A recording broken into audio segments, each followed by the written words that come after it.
ओम साईं राम। आज का साईं वचन बाबा कह रहे हैं, मेरे बच्चे तुम प्रगति की ओर बढ़ रहे हो।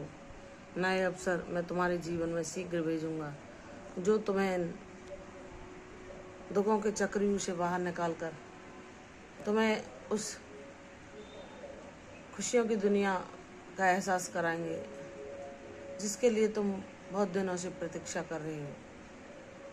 मेरे बच्चे, इतने ज्ञानवान बनो कि जो तुम्हें बार बार दुख देते हैं उनके प्रति यह ज्ञान अपने व्यवहार में लाओ कि तुम्हें उनसे उचित दूरी बना के रखनी है, ताकि किसी भी वार्तालाप के द्वारा, किसी भी ऐसी गतिविधि के द्वारा वह तुम्हारे जीवन में नकारात्मकता की ऊर्जा ना भर सके। सिर्फ उतना ही उनसे मतलब रखो जितना तुम्हारे कर्तव्य कर्मों को करने के लिए आवश्यक है। मेरी बच्ची, तूने सबके लिए बहुत कुछ किया, सबको अपना समझा, सबके साथ अच्छा व्यवहार किया, लेकिन कुछ ऐसे धूर्त लोग होते हैं जो तुम्हारी अच्छाई को देखते ही नहीं, क्योंकि वे खुद धूर्तता से भरे होते हैं। वे जब तुम्हें चापलूसी भरी बातें करते हैं तुमसे, जब उनकी कोई स्वार्थ सिद्धि तुमसे हो रही हो, उसके अलावा वह किसी से प्रेम पूर्वक वार्तालाप करना भी नहीं जानते, तो मेरे बच्चे, वह तुम्हारी ऊर्जा के लायक नहीं है। ऐसे लोगों को अपने जीवन में कोई स्थान ना दो। तुमने लाख दुखों और कष्टों को सहा है, लेकिन अत्याचार को सहना भी एक पाप है। तुम अपने मन को इतना सबल बनाओ, अपनी बुद्धि को इतना ज्ञानवान बनाओ कि तुम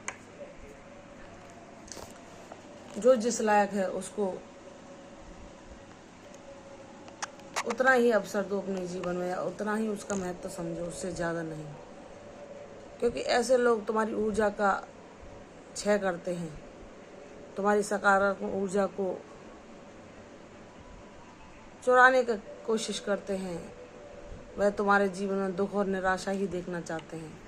मेरी बच्ची, तूने बहुत कष्ट सहे, बहुत दुख सहे, बहुत संग्राम और चुनौतियों को अपने जीवन में देखा। जिन लोगों के लिए तूने सब कुछ त्याग बलिदान कर दिया, लेकिन उन्होंने तेरे उस त्याग बलिदान का भी कोई महत्व न जाना। बस अपने वे अहंकार के मद में इतने चूर रहे कि वे किसी के भोले दिल की भावनाओं तक को ना समझ सके। ऐसे लोगों को अपने जीवन में कोई महत्व ना दो, कोई स्थान ना दो। तुम्हारे जीवन में तुम्हारी भक्ति ही खुशियों के रंग भरने के लिए काफ़ी है। तुम अपने बाबा को ही अपनी दुनिया बना लो। हर कुछ बात उन्हीं से करो, उन्हीं से अपने सुख दुख साझा करो। जो भी मन में विचार और भावनाएं आती हैं, फिर अपने साईं से ही व्यक्त करो, क्योंकि वही उन्हें सुनते हैं और वही हमें कष्टों और दुखों से दूर कर सकते हैं, अन्य और कोई नहीं। उनके अलावा ना कोई हमारा साथी है, ना मित्र, ना कोई हमारे बारे में अच्छा सोच सकता है, ना हमारी खुशियों से कोई खुशी हो सकता है। बहुत से लोग तो ऐसे हैं कि वे अपने रक्त संबंधियों को तो लाख दुआएं देते हैं और उनकी खुशियों को देखकर बहुत खुश होते हैं, लेकिन अगर वह तुम्हें खुश होते हुए देखें, तुम्हें संपन्न होते हुए देखें, तो उनके हृदय में ईर्ष्या का भाव उत्पन्न हो जाता है। वह तुम्हें तुम्हारे मन का जीवन जीते हुए, उड़ान भरते हुए, तुम्हारे सपनों को साकार होते हुए देख तुमसे प्रतिस्पर्धा करने लग जाते हैं। अगर जब तुम किसी के साथ ज्ञान की बातें करते हो और वह ज्ञानी होने का दिखावा करते हैं, लेकिन ज्ञान उनसे कोसों दूर है, क्योंकि किसी भी ग्रंथ को पढ़ लेना वह इसका अर्थ ये नहीं है कि तुमने उसको एक चरित्र में उतार लिया। अगर ग्रंथ पढ़ने पाठन का ही लोगों को अहंकार हो जाए, दम्भ हो जाए, तो वह ग्रंथ तो उसकी शिक्षा तो उससे कोसों दूर रहती है। जब तक ईश्वर की कृपा ना हो, तब तक हम अपने चरित्र में वह बातें जो हमें गुरु सिखाना चाहते हैं उनको नहीं उतार सकते। इसलिए हे मेरे बाबा, हे परम ब्रह्म परमेश्वर, मैं बहुत भाग्यशाली हूँ जो मुझे आपका साथ मिला। आपका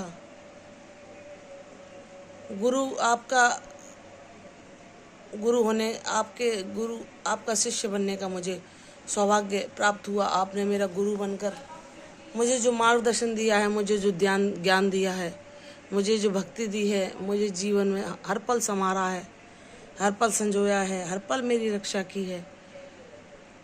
एक माता पिता की भांति, एक सच्चे सखा की भांति, एक गुरु की भांति हर पल मुझे सही राह दिखाई है। तो मैं परम सौभाग्यशाली हूँ जो आप जैसा गुरु मुझे मिला, जो स्वयं परम ब्रह्म परमेश्वर है। वह एक मानव नहीं है, क्योंकि बाबा की कृपा और उनकी लीलाएं तो अगाध हैं। जब वह शरीर में थे तब भी, और आज वह जब शरीरधारी नहीं है फिर भी वह उसी भांति लीलाएं करते हैं जो वह प्रकट स्वरूप में करते थे। क्योंकि बाबा ने कहा था, मुझे जो भजेगा, मुझे जो जानना चाहेगा और जिसे मैं चाहूँगा कि वह मुझे जाने, सिर्फ वही मुझे जान पाएगा। इसलिए मेरी बच्ची, तू तो परम सौभाग्यशाली है जो बाबा ने तुझे अपनी भक्ति के लिए चुना। तेरे जीवन में चाहे कितने भी कष्ट क्यों ना आए हों, लोगों ने हमेशा तुझे दुख क्यों ना पहुंचाया हो, तेरा जीवन कितने भी संघर्षों से क्यों ना गुजरा हो, लेकिन उसके पीछे यही ज्ञान था कि तेरा जीवन उद्देश्यपूर्ण है। तेरा जीवन सामान्य लोगों की भांति नहीं, जो सुखों को भोगते हैं और उन्हीं सुखों में लिप्त रहते हैं। ना वे ईश्वर को जान पाते, ना करुण भाव से पुकार पाते, और ऐसे ही अपने जीवन को गंवा देते हैं।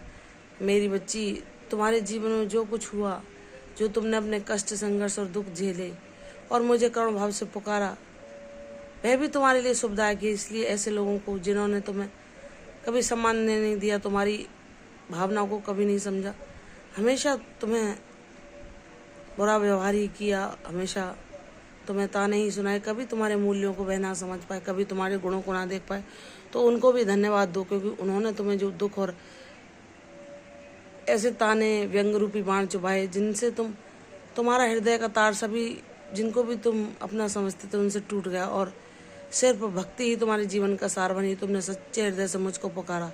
अगर वह तुम्हें प्रेम पूर्वक व्यवहार देते या तुम्हारे जीवन में सदैव खुशियाँ ही रहती, तो क्या तुम उस भाव से मुझे पुकार पाते या जान पाते? तो मेरे बच्चे, इसलिए सभी को धन्यवाद दो, किसी के प्रति कोई भाव न रखो। उन्होंने जो कुछ प्रदान किया तुम्हें, वह तुम्हारे किसी ऋणानुबंध का ही परिणाम था। अब तुम उसे भोग के उससे मुक्त हो चुके हो। मेरी बच्ची, आगे चलो।